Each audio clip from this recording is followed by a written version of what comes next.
इस्कॉनचं हे इथं मंदिर आहे. इस्कॉन ही संस्था जी आहे ती श्रीकृष्ण भक्तीसाठी समर्पित आहे.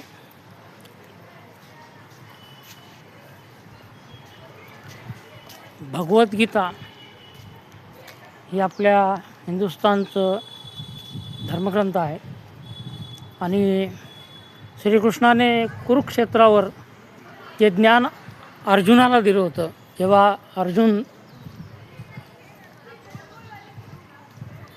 दुःखी झाला होता की मी आपल्याच लोकांसोबत युद्ध कसं करू, माझे गुरु आहेत, माझे काका आहेत, माझे मामा आहेत.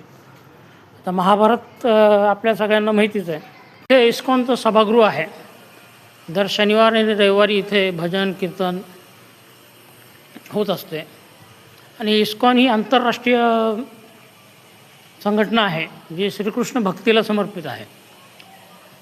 श्रीकृष्णाच्या अनेक लीला आहेत. श्रीकृष्ण राजकारणी होता, श्रीकृष्ण तत्ववेत्ता होता. अर्जुन जेव्हा कुरुक्षेत्रामध्ये दुःखी झाला होता आणि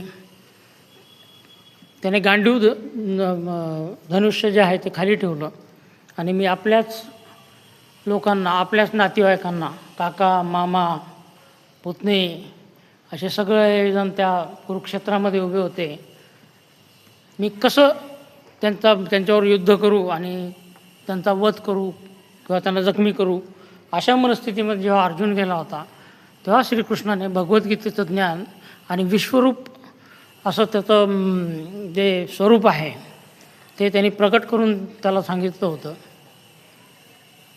भगवद्गीतेच्या माध्यमातून.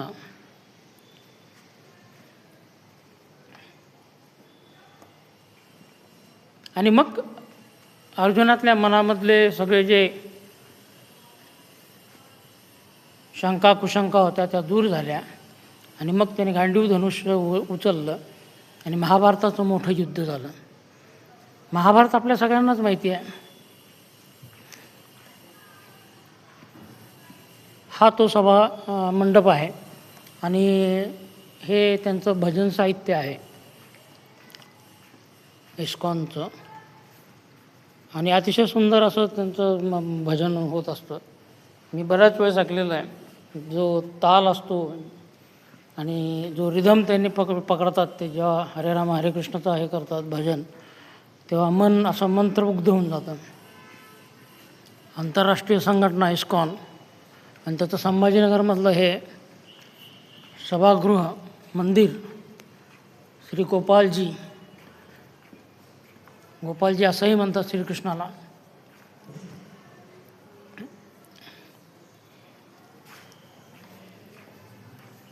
दर शनिवार आणि रविवार इथे भजन कीर्तनाचा त्यांचा कार्यक्रम होत असतो.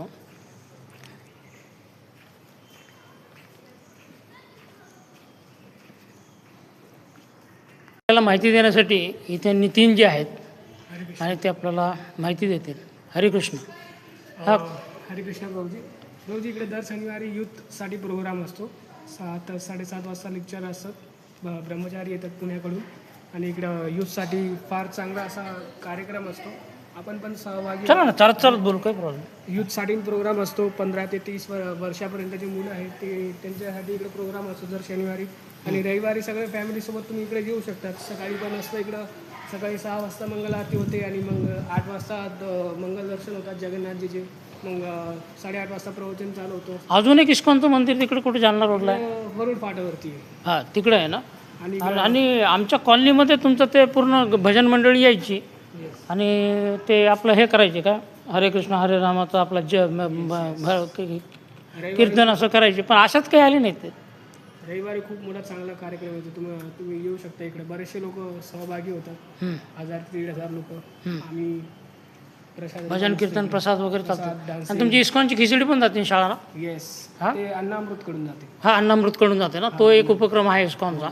इस्कॉन तर्फे कोणत्या शाळेला जाते ते शाळेचं नाव नाही माहिती, पण ते फूड फॉर लाईफ पण करतात. हो, फूड वाटतात. हां, इस्कॉन तर्फे खिचडी आणि इतर सात्विक असं अन्नपदार्थ जे आहेत ते शाळांना दिले जातात. त्याची एक मोठी व्यवस्था आहे इस्कॉनची आणि अतिशय सात्विक असं त्यांचं भोजन असतं जे विद्यार्थ्यांना आणि शाळेमध्ये दिलं जातं. आता आपण आलेलो आहे प्रसादम म्हणून त्यांचा भाग आहे. नितीनजी आम्हाला प्रसादम पद्धत मी माहिती द्या ना, काय काय आहे तुमच्याकडे आता?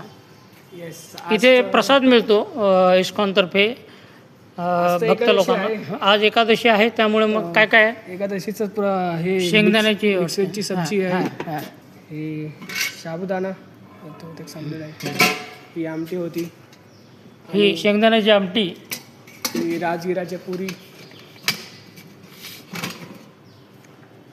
राजगिऱ्याची पुरी असा बेत आहे इथे. हे बॉईल शेंगदाणा, हे शेंगदाणे जे आहेत ते मिठामध्ये टाकून हे केलेले आहेत, उकडलेले आहेत. आणि इकडे भगर आहे. असा एक सात्विक भवनाचा आणि अतिशय शुद्ध पद्धतीने बनवलेले पदार्थ इथं असतात, अन्नपदार्थ असतात. इकडे भोग लावला जाते. इकडे हा तो भोग ते, श्रीकृष्णाला भोग लावला जातो आणि त्याच्यानंतर मग हे भक्तांसाठी इथे ठेवलं जातं. ते आपल्याबरोबर आहेत आणि इथे वैदिक गिफ्ट शॉप किंवा पूजा साहित्य असं मिळतं इथे, ते दाखवणार आहेत आपल्याला. तसेच इथं ग्रंथ विभाग पण आहे. हे आहे आपला वैदिक शॉप. सगळं तुम्हाला धोती, कुर्ता, ड्रेस, अगरबत्ती, गोपी तिलक. हां, यांचं एक ड्रेस कोड असतो आणि मुख्य म्हणजे ते जे गंध लावतात ते गंधही त्यांचं खूपच प्रसन्न असं. जपमाळा पण तुम्हाला भेटेल आणि इकडे बुक्स आहे श्रील प्रभुपाद. मला पहिले हे दाखवा ना, काय जपमाळा वगैरे हे जपमाळा हे इथं असतं. हे जपमाळा आज असं ते आठवड्यामधनं फक्त शनिवार आणि रविवार उघडं असतं हे, त्यामुळे आपल्याला असं बाहेर त्याच्यामध्ये टाकून आम्ही जप करतो. ते गोपीचंदन ठेवलेलं आहे वरती, टिक्का लावतो. हां, गोपीचंदनचा टिका लावतात ना तुम्ही लोक? हा, गोपीचंदनचा आहे आणि याची अगरबत्ती, धूपबत्ती आणि बॅच वगैरे आहे. आणि मग इकडे आलो तर मग आमचे जगद्गुरू श्रील प्रभुपाद त्यांनी इस्कॉनची स्थापना केली आहे, त्यांचे बुक्स आहे. इथं ग्रंथविभाग आहे आणि इस्कॉनचे जे पुस्तकं आहेत ते इथं उपलब्ध आहेत. हे सगळं आज बंद आहे. शनिवार आणि रविवार उघडतं. इथं 1000 ते 1500 भक्त येतात आणि मग त्या दिवशी हे सगळं उघडं असतं. दररोज संध्याकाळी पण इकडे एक दुकान लावली जाते. कुठे? दररोज संध्याकाळी 6 वाजता एक दुकान लावले जाते. आमचे भक्त मिळून दुकान लावतात तिकडे ऑफिस समोर. हां, तिकडे पण तुम्ही दररोज येऊन भेट देऊ शकता 6 वाजता. बरोबर. दररोज दर्शन पण उघडे असतात इकडे. अतिशय शांत आणि पीसफुल वातावरण ज्याला म्हणता येईल असं वातावरण आहे इथे. एकदम म्हणजे मी जसंच आतमध्ये आलो मंदिराच्या आवारामध्ये, एक मनःशांती जी असते ती लगेच तुम्हाला जाणवते. पॉझिटिव्ह एनर्जी जी असते. 2 एनर्जीज आहेत जगामध्ये, एक पॉझिटिव्ह आणि दुसरी निगेटिव्ह. तर इथे आल्यानंतर तुम्हाला लगेच जाणवतं की पॉझिटिव्ह एनर्जी आहे. हे एक छोटंसं त्यांचं गार्डन आहे, गार्डन एरियासारखं केलं आहे. बसण्यासाठी जागा पण आहे. आता कृष्ण म्हणलं की वृंदावन गार्डनची आठवण येणारच आहे. तुळशीवन इकडे, तुळशीवन येणार आहे. ते तिकडे आहे. कुठे तुळशी? हां, हे तुळशीवन आहे बघा इथे. ते तिकडे समजते. हां, इकडे लावलेलं आहे. इथं तुळशी लावलेल्या आहेत. ते नितीनजींनी आत्ता माहिती दिली आपल्याला. यांनी असं तुळशी बन म्हणून केलेलं आहे. तुळस ही अत्यंत पवित्र, वैज्ञानिकदृष्ट्या हे सिद्ध झालेलं आहे की तुळस ही आरोग्यासाठी चांगली असते. इकडे काही बांबू लावलेत त्यांनी, पण तुळशीचं महत्त्व फार जास्त आहे आपल्याकडे. निधिवन मथुरामध्ये आहे ना, निधिवन. हां, मथुरा. निधिवन जे आहे त्याची एक वेगळीच कहाणी आहे. श्रीकृष्ण तिथं रात्री येतात. हे तुळशी आहेत बघा, ते पण तिकडे सगळ्या तुळशी लावलेल्या आहेत तिथं. तुम्ही जे भोग अन्न बनवतो त्याच्यामध्ये टाकून मग भोग ग्रहण करतो आणि त्याचे मंत्र बनवून मग तुळशीपत्र टाकतात त्याच्यामध्ये. हां, तुळशीपत्राचं आपल्या हिंदू धर्मामध्ये अनन्यसाधारण असं महत्त्व आहे. आणि वैज्ञानिकदृष्ट्या हे सिद्ध झालेलं आहे की तुळस ही आरोग्यासाठी अतिशय चांगली असते. औषधी गुण सत्वांनी भरलेली तुळस असते.